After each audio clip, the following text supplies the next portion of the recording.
I'm reviewing the Arran quarter cask. This one's a cask strength 56.2%. Um, so a real hefty one. Um, on the nose, wonderful nose by the way. You get tropical fruits, mostly pineapple, leather, a little bit of vanilla and oak, and a bit of like raw sugar too. Yeah, wonderful nose. You just want to keep coming back, like it's a perfume or something. Mm. You can see I dressed up for the occasion today. The Arran is actually the most expensive whiskey I've ever bought. I don't know how it is. I think over in America it's a bit cheaper, but um, in Australia we have pretty crazy alcohol taxes, so anything cask strength is going to be stupid expensive. This one I picked up for $140, which over here is, yeah, by far the cheapest cask strength whiskey you can get. So keep in mind when I review this, what I like to do is I like to assess the whiskey just how it is on its own merits, and then also like a value sort of perspective too.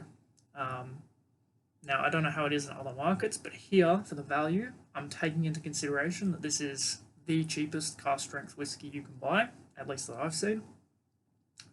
So that's going to go into it. Back on the nose, I didn't really get this before. You can see I've had maybe a third of the bottle.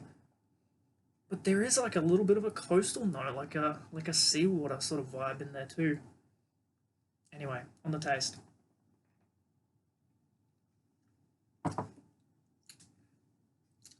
Oh, so pineapple, and then like half a second later, you get this huge explosion of oak and leather, but also baking spices, and in particular cinnamon. Um, so this one's rather complex. It's got an evolution. You get, like I said, that pineapple up front. Then there's two things, an oak and leather, because it is bitter, but it's not too bitter, I've got to stress. But there is this bitterness, oak and leather, and then there's this spiciness, which, yeah, I want to say is cinnamon and pepper mostly. However, I personally get a little tiny, and I do mean tiny, tiny bit of cardamom in there too. I'm not 100% confident on that. There's definitely something else going on there though, and that's what I think it is. Um, oh yeah, and then once that oak and leather and baking spices have sort of the baking spices sort of fade first, and then you're kind of left with this oak and leather for a little bit, and then slowly you get this apple skin note start to appear, which I usually get in Speyside whiskies, um, which I don't think this is a Speyside. It doesn't say on the bottle. I'm pretty sure it's not. But yeah, I usually get that in Speyside whiskies. That sort of apple skin note on the finish. There's also a hint of citrus. The closest citrus is probably lemon. Let me go in for another sip.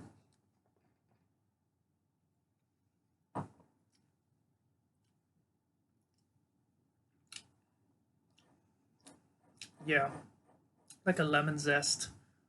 Um, yeah, wow. So, tail end, lemon zest.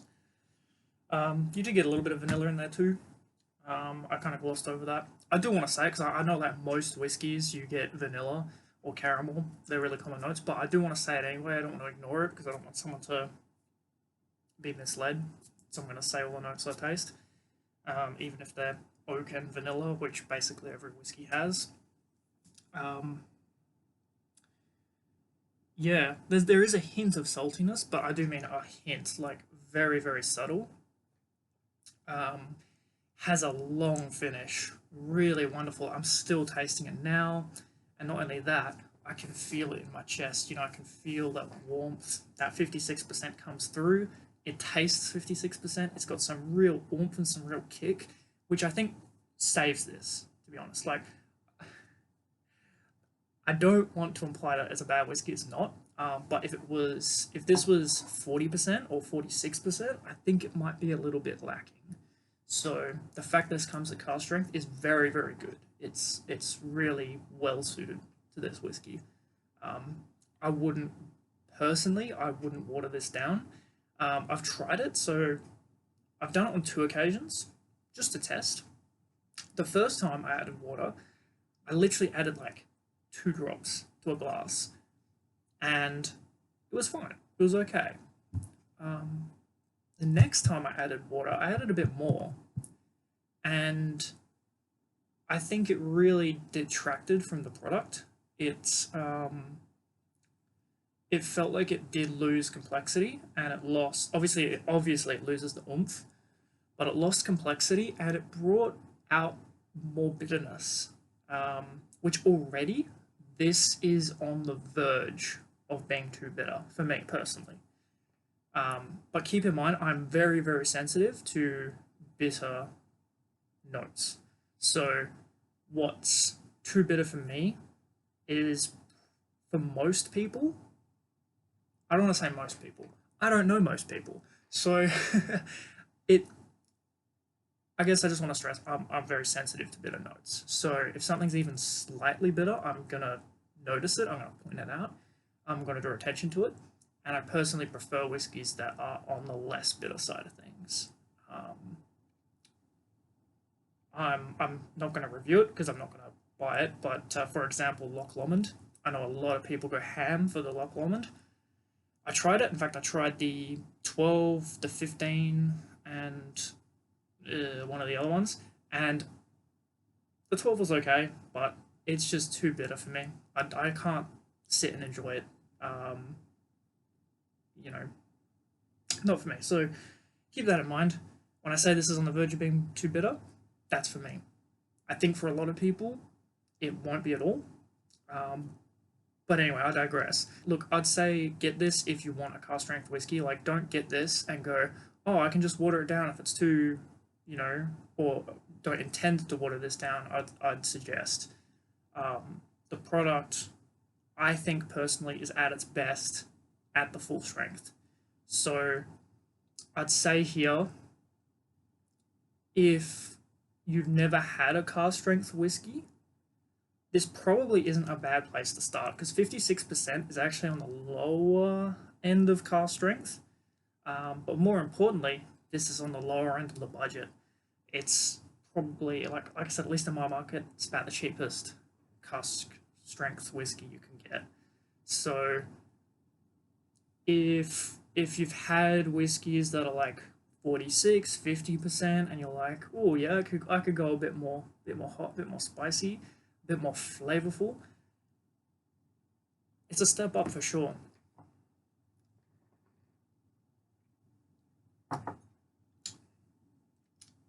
Oh yeah. In saying that, with this one, every time I've tried it, and keep in mind this is probably my god 7th or 8th glass of it. Every time I've tried it, I feel differently about it. I get different notes. Different notes stand out. So right now I'm getting a lot of sweetness. Now it could be due to many things. It could be just due to my palate on different days. It could be due to the fact that it's aerated now. I've had the bottle open for about a month or so it might have aerated. I don't know. But every time I try it, it's slightly different, which I got to admit, I kind of like. It's kind of nice that you can kind of keep coming back to it and get different things out of it. Every time I've had it, it's been enjoyable. Sometimes more than others. I want to say, not the last time I had it, but the time before. the oak and the leather was really, really powerful and really strong and almost overpowering, and I really couldn't get much more out of it because it was just a bit too intense. But then today, the oak's actually really mild. Now, I've only had a bottle of this too, so I don't know how batchy it is. You might need to do more research on that if you're planning on picking it up. But I guess, like, yeah, coming to how do I actually feel about it, I think it's really nice, and I think I would recommend it for sure. Actually, I would for sure recommend it. Um, in saying that, yeah, like I said, if you asked me the last time I drank it to give it a score, I'd give it a different score to today. Right now, this is actually really hitting the spot.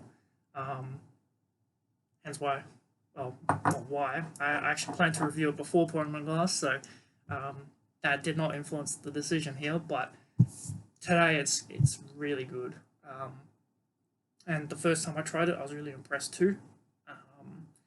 So I think not taking value into consideration, this is probably a 9 out of 10 whiskey for me. I'm not gonna lie. It's really good.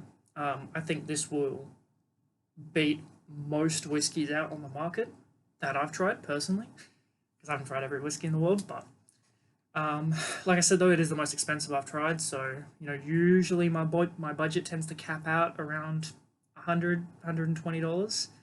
Um, so it could just be that it's kind of unfair because it's in a sort of different league to a lot of the stuff I've had before. But yeah, I can think of very few whiskies that I've had that are better than this. In saying that, though, I have tried whiskies that are more expensive, so I just haven't bought bottles. So, for example, I've had an Aberlour cask strength, and when I think cask strength whiskies, that was actually my first cask strength whiskey I ever tried. And personally, if I'm going to be rude, and I know, I've just been slandering Aberlour.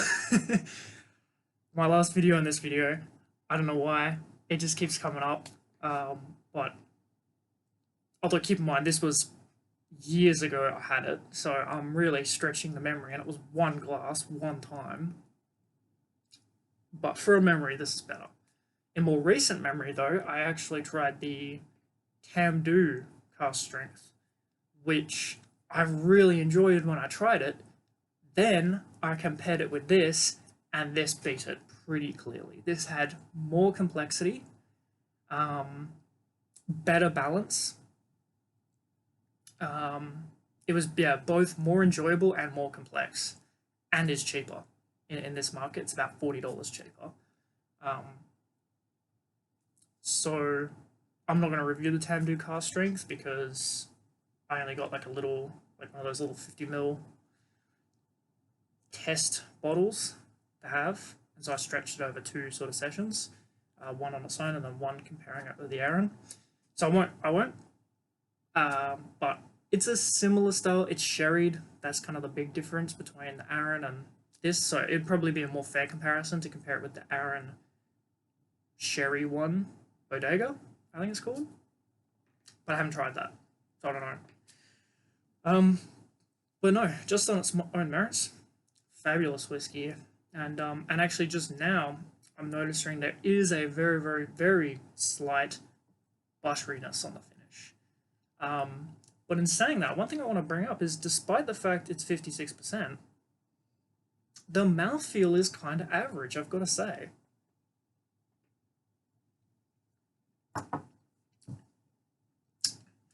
Like, it's obviously got a better mouthfeel than like a 40% whiskey. But I've had whiskies at 46% that have a creamier, more oily, better mouthfeel than this. So the mouthfeel could use some work, and that's why I say 9 out of 10.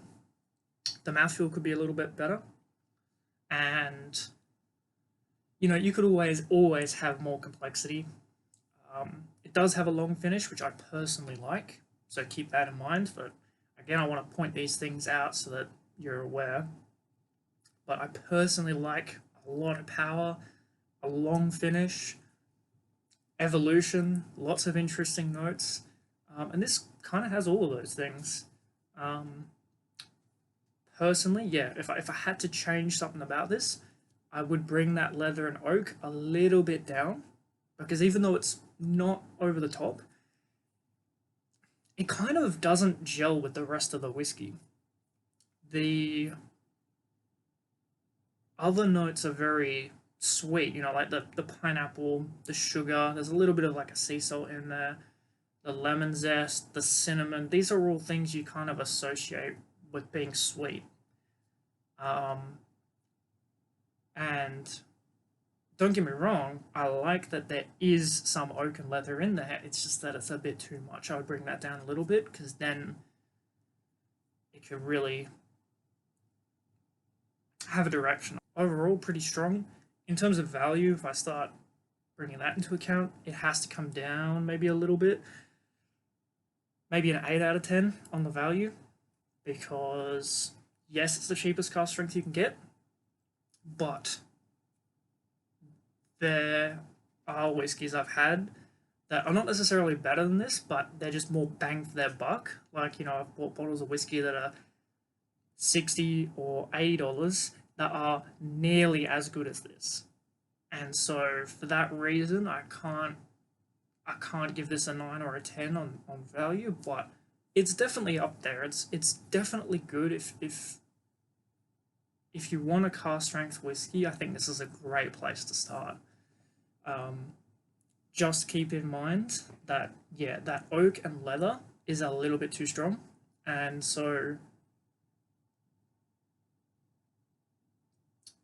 I'd say just be mindful of that because when I looked at reviews for this, I think it was kind of downplayed how much of that was in there. A lot of reviews I saw focused on the pineapple and the baking spices and the apple and the vanilla.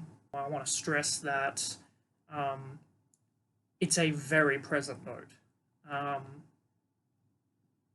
You're not going to avoid it, you're not going to get around it. So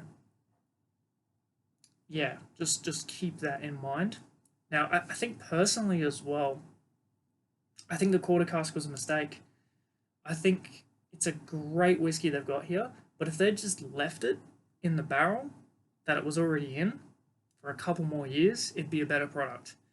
I should say, because you might not know.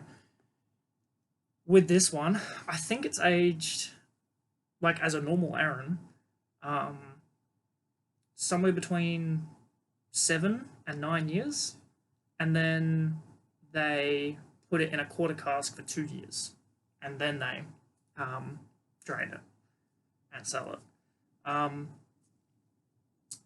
And yeah, I think that's a mistake. It's first fill as well, first fill quarter cask. So very important because that is where a lot of this oakiness is coming from, and that's my main complaint. Is if that was brought down, the other flavors could kind of shine a bit better. So personally, yeah, if I was them, if I was in charge, I would want them to just keep it in the barrel it's already in because it's less work, so they could theoretically produce it to be less expensive. And I think the end result would actually be nicer. And then they could just sell it as an Arran 10 cask strength.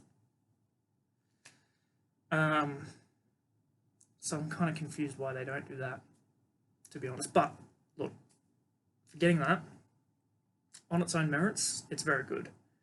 I haven't had a different Arran before. This is my first Arran, so I can't compare it to the 10 or the Bodega or any of the other ones. Just on its own merit, it's nice.